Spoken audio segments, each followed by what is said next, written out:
My name is Travis Ridgen, and I spent the better part of the last 2 years playing hockey in Sweden in a place called Varberg. Now, maybe you haven't heard my full story and have no idea where that is. Well, it's about 1 hour south of Gothenburg, Gothenburg being the second biggest city in Sweden, specifically on the west coast of Sweden. And Sweden truly is the place that I would call home. And I probably sound like a broken record, I've said this so many times at this point, but this has honestly been my happy place the last 2 seasons, and I'm beyond grateful and beyond thankful for the opportunities, the memories, and so much more this country, and specifically my team have given me the last 2 years. With that being said, I want to share with you that I'm going to be moving on from Varberg with a new team and a new league this upcoming season with lots of new challenges, and I'll share details on the team, league, and specifics in next week's video.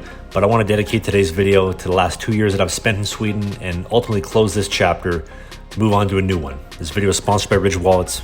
Let's begin. At the end of the day, I'm doing what feels right for me and chasing down my dream. So I want to start off by answering the question that I get the most. How did you end up in Sweden? And to explain that, we need to back things up to the summer of 2019. Now, this is a long story, but in 2019, there's a goalie coach in Winnipeg that I was working with, and he told me that I should go down to an SPHL free agent camp, the Southern Professional Hockey League, the 4th level of pro in North America. It'll cost you a few bucks, but it'll totally be worth it. You'll get to network, and that's exactly what I did. Specifically, I went to Birmingham, Alabama, home of the Birmingham Bulls, and at their free agent camp. A free agent camp is basically, if you want a chance to skate with the team, come to the free agent camp. If you're good, we'll bring you to the main camp. And at this camp, ironically enough, I sat beside a player in the locker room who was actually an undercover GM, who was actually undercover for a new Fed team in Columbus, Georgia. The Fed, by the way, is code for the FHL, which is the 5th level of pro, right underneath the SPHL if you're not familiar with North American professional hockey. And this guy says to me at the end of camp, "Hey, you want to sign with us for the season?" And I've said, sure. Fast forward October of 2019, I report to camp. Now, I had a roommate for camp, and this was him right here, Will. This guy, he was honestly a really big beauty and an absolute nail-gun tough guy. If you punch his name on YouTube, you'll see all the fights. He's a pretty tough guy. Now, why do I bring this up? Well, I drove down from Winnipeg, Manitoba, all the way down to Columbus, Georgia, about a 28, 29-hour drive. And because most guys flew down, I got the lucky honors of driving guys to practice every day. And so I drive myself, Will, and another guy who would end up sticking with the team. Now, fast forward a few days, goalie from the SPHL gets sent down, drops down to us. I get sent home, I'm the odd man out, and now I have no team to play for. That was in October, so fast forward to February of 2020. So that third guy that I was driving to the ring, he hits me up and he says, "Hey, I see your YouTube videos, I know you're trying to make a team, you're having a hard time, I got a friend who's an agent, maybe he can help you." Now, remember that thing in March of 2020 that literally ruined everybody's life? So that happens, and shortly after that, this agent gets me an offer in Sweden for a team called Flemingsberg. Now, this is April of 2020, and everybody at this moment in time, you gotta keep in mind, everybody thought that the world was going to return to normal in a few weeks, but I told this agent, dude, I got a weird feeling Sweden is the only country on earth that is still open, and after not playing for the past season, I'm not leaving anything up to chance. Let's sign it, get something on the board. Worst case, we make some changes later. So I signed the contract, and then a few months later, flew across Winnipeg to Toronto, Toronto to Munich, Germany, Germany to Sweden, got settled in Flemingsberg, which, by the way, Flemingsberg is just outside of Stockholm, the biggest city in Sweden, for those of you that may need some context. Now, fast forward 6 months from the time of signing the contract, which brings us to October of 2020. This agent that sent me to Sweden really didn't get anything set up properly, from the transfer card, which the Swedish Hockey Federation requires you to have in order to be able to play when you come across from North America, to housing, to literally everything in between, not set up properly.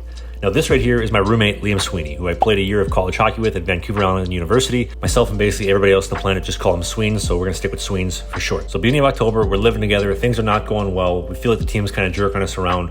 We left the team in the middle of the night. We literally packed up everything we owned, moved everything out of this place, and we even cleaned the place and made sure that place was spotless. Remember, kids, even when shit doesn't work out, always do things the right way, or at least do your best to try. After that, we literally had to break into the rink to get our gear back, specifically mine, because the team locked my bag up in a metal cage.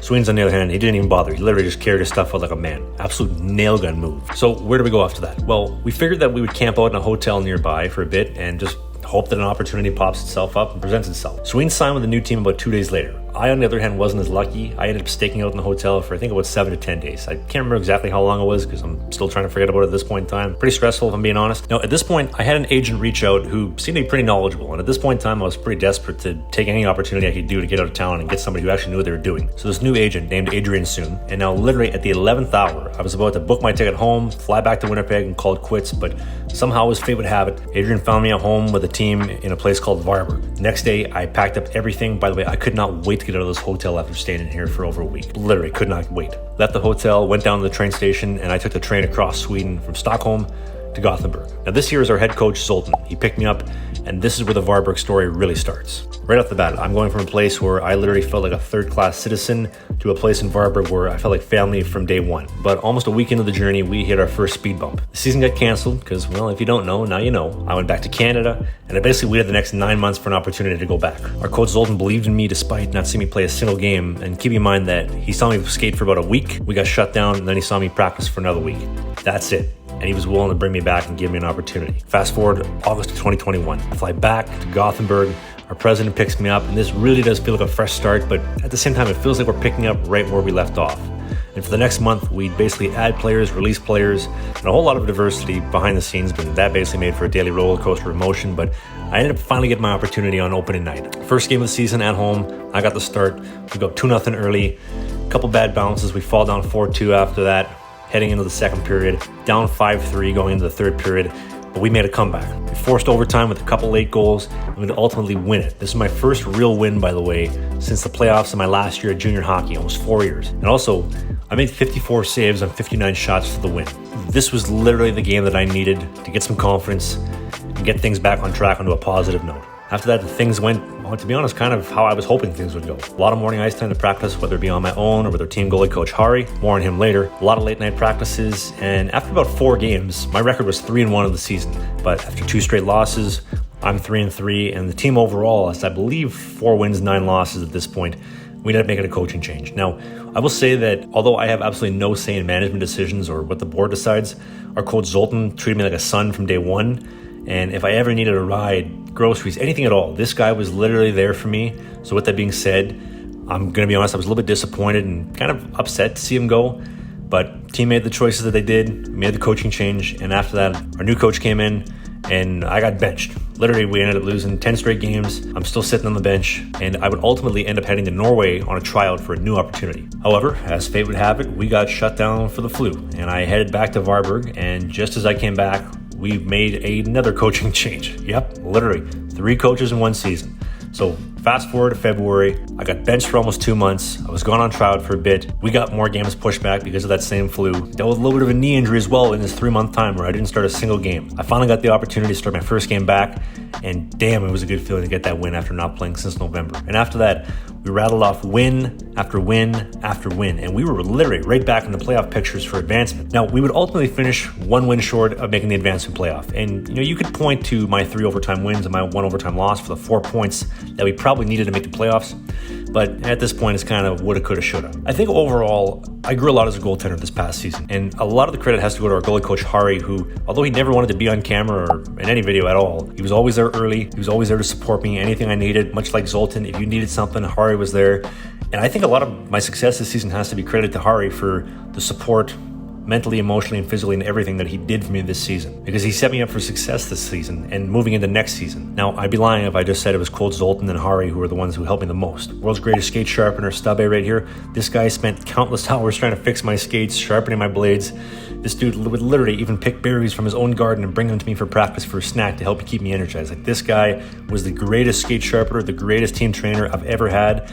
And I'm going to be honest, I kind of wish I could take him with where I'm going this season, but Stubbe, thank you so much. And like I mentioned before, Coach Zoltan, he found me a place to live with the boss man, this guy, who I ended up living literally for 2 years with, and honestly, we had almost no problems at all. It was awesome living together with him, especially for some of his swinger parties, which that's another video for another day. At the end of the day, these are all people who changed my life, believed in me, gave me an opportunity to play in Sweden when, to be honest, a lot of people wouldn't have. There are countless other teammates and people in the community that I owe a big thank you to, but I'll be honest, if I listed every single one of them, this video may turn into a documentary. But do note that I'm thankful for everybody that did anything for me and everybody that was a part of both mine and the team's success and that believed in me. Now, maybe you're wondering, what's next after Varberg? Well, I've been working hard at home in the gym with my trainer, Brian, in the jiu-jitsu studio, working on my mental focus. On the ice, I've been skating here with Evolution Hockey, and specifically with goalie coach Brant Hilton. Him and I have been working on some new things. He's a new goalie coach in my life, and honestly, I'm really liking some of the things that we're working on, and I think it's going to hopefully translate into some good results this upcoming season. I took about 3 months off after the season, and mentally, I'm feeling really fresh, feeling really dialed in,